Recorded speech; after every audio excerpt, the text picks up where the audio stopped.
Now, if you've ever boarded a plane in the U.S., you are likely to be intimately familiar with the TSA.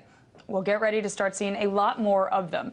The Transportation and Security Administration is expanding its reach to sporting events, music festivals, rodeos, and train terminals. It's all part of the TSA's Intermodal Prevention and Response Squad, or VIPR teams for short. However, complaints about the TSA's misconduct have increased by 27% in the last 2 years. This is per a recent Government Accountability Office report. So is this agency really best situated to search Americans everywhere they go? Earlier, I was joined by Michael Brooks, producer for the Majority Report. I asked him what he thinks about the TSA's expansion and what it means for American civil liberties. Well, I think, again, there's this sort of inch forward in a number of different areas when it comes to national security, surveillance, and kind of conflating different functions together. So I think it's not great for American civil liberties, and we already see that. We already see in certain places that this squad has been deployed, people being randomly searched, and that's led to arrests for relatively minor crimes. Certainly nothing on the scale of terrorism. I think that it's important to see these programs just kind of growing organically in terms of their role in government and all of the contractors and special interests that surround them. Now, do you believe this expanded TSA presence is actually needed? Could it possibly be a good thing and an important measure, like in the effort to keep us safe overall? I mean, look, there is some type of terrorist threat, right? Like there are legitimate threats, and there does need to be some monitoring of that. But again, what is the TSA even trained to do? We don't know that these people are trained to respond in the types of situations they're being put into. We know them from their kind of role in the airport, and now they're being unleashed in all these different types of situations. So I think even if there is some need for some types of monitoring in these public events or in trains, again, why this specific agency, and why are they being deployed as they're being deployed? It just doesn't make very much sense.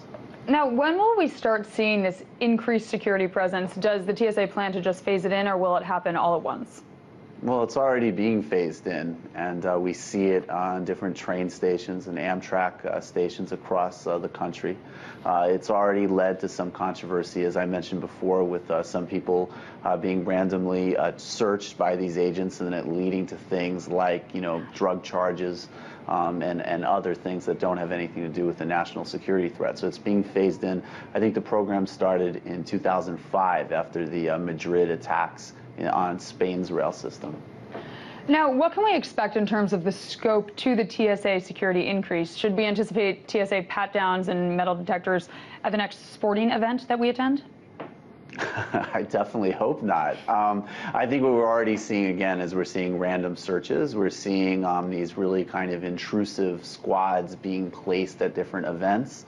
And I don't think that there's any specific plans for those types of activities. But again, as this activity increases, the consequences are hard to predict in the long term. Now, according to the Government Accountability Office, TSA misconduct, it increased by 27% from 2010 to 2012, with more TSA agents and searches going on. Do you think that the number was only going to increase more and more? That could be the case. Obviously, some of those reports of misconduct are things like being late or not showing up for work. So I think that, there's a number of different things to distinguish there. But broadly speaking, obviously, the more you grow an agency and the more you grow an agency that performs a really sensitive job and not always respectfully of people, that obviously leaves more room for potential abuse and misconduct, as well as a real misallotment of public resources. Now, is it fair to say that these TSA agents, they are properly trained, right? We know we had another guest on before who was saying that their training is equal to that of a parking garage attendant. Would you say there's any truth to that? I would say that the TSA training is not very extensive, and that's very much on public record. I don't know if it's the equivalent to a parking attendant. Maybe a parking attendant might have actually better training in some respects.